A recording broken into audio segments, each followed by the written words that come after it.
welcome to InCharge, where you'll get the news from the source. From those in charge in their organizations, leaders from different industries who are making an impact in the society today. I'm 𝐍𝐂𝐂𝐄𝐉, your host. Today we have with us Alegria Bing Sibal Limjoco, in charge of Phoenix Publishing. Okay, Miss Bing, Phoenix Publishing, I grew up with it. My mom would take me to National Bookstore to get all your textbooks. And so now after like the digitalization, especially nung pandemic where a lot of schools were required to digitalize na.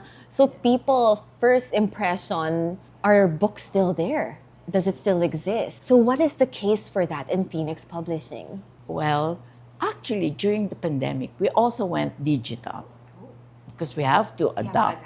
Yes.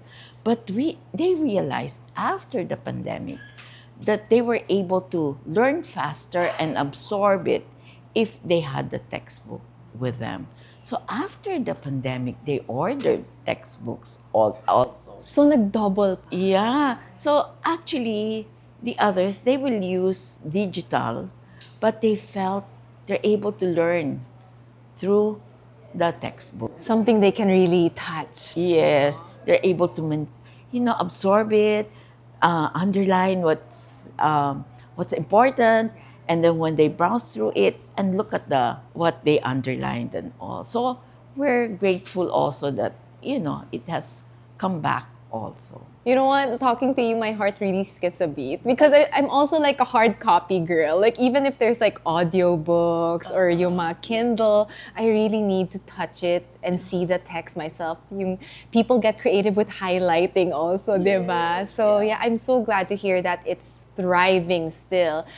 Yeah. Pero can you take us back? Like how did Phoenix Publishing start? Yes. It started 65 years ago with both my parents. My father is Ernesto Sibal and my mother is Alegria Sibal. My father was the one who initiated Filipino authors. So he said, I want to publish books authored by Filipinos. Because we are Filipinos, we must learn there are many Filipinos who are good. So he started publishing Filipino-authored textbooks in the Philippines. And he's so nationalistic. He said the Filipinos are even better. He says, yeah, we must learn from them. Because the nationalism is different. We must grow up loving our country. And then he felt that, because before they said, this is our town, this is our country, Faith and Freedom series from the United States. And then when you read it, it is not our town. It is not our village. Yes. And then he said, why should we teach them to love the U.S.? We must teach them to love the Philippines. That's how my father started it. And so he started getting authors from Ateneo, from Xavier, from other schools to write books. And he says, let's go to the U.S., pattern them there, so we can come up with good textbooks. Wow, grabe. There's a nationalistic element pala throughout that. Kasi kami, end user na lang kami. Yes. With him, because at that time, like 65 years ago, books from the U.S. were so, popular. Right. They wanted you to use Faith and Freedom series or, school books from other countries. And he says, why learn from them? Yeah. Why not from our authors? That's how it all started. And it has grown because we don't really sell to the public schools. Right. We sell to the private schools and we try our best to come up with good books. But he also found out that before our students will learn, we must have good teachers. So what he did, he invested in the teachers. So for summer, he would give seminars of how to improve the teachers. And that was his, CSR project, is really helping the teachers. So they will have seminars and all that. So in Phoenix Publishing, there's a building there that we house the teachers that will go on seminar. And he said, they'll stay here for free. And then he gets good speakers and have workshops so that the teachers will improve and learn how to teach the books. So that's how it went about. He acknowledged that it goes hand in hand. That's like a lot of work Yes. for the educational system, especially, no? Can you tell us like the recent challenges that Phoenix Publishing has faced naman? Okay.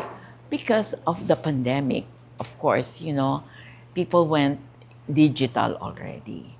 But then we also learned that when you go digital, even if the teacher is good and all that, so we don't know if they are really paying attention.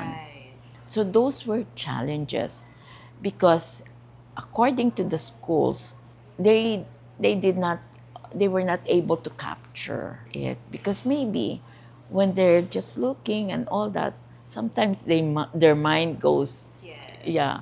So those were quite challenging times. But now it could be hybrid, it could be both. But many schools really went face to face already. And we really feel, although they will say it's so traditional and all, but the learning, we cannot really say that, now I'm so good in capturing everything and all that. Still, there are a lot of Changes. yes, To adapt to. yes. So we don't really just focus on the textbooks, but also how do we deliver it. It has to be a holistic solution talaga. So we cannot just go to what it was before, but have also learning from the Western and the others. How do we teach them now? Because there are so many disturbances, that the students have. So we really have to compete and make them learn. Can I ask about the writers, the Filipino writers now? Is there a shortage of it or is it thriving? It is thriving. But what we do, because we have good authors, we really send them overseas. And we let them attend seminars. Oh, Care of Phoenix. Oh, wow. That's really part of our advocacy. Because how can we improve our, the teaching materials that we have and all that if the teachers are not good? So my father really invested in them. And now, it was my brothers, now my sisters, we really invest. That's part of our... It's the whole family. Yes, The whole yes. family is still in it, Yes. living your dad and mom's. Yeah, it's a good thing. There's several of us. Yeah, because that's a huge challenge to undertake talaga. But we are so glad that you are forging on. Yes, and really forging on and trying to improve it because we owe it to our country that the educational system will improve.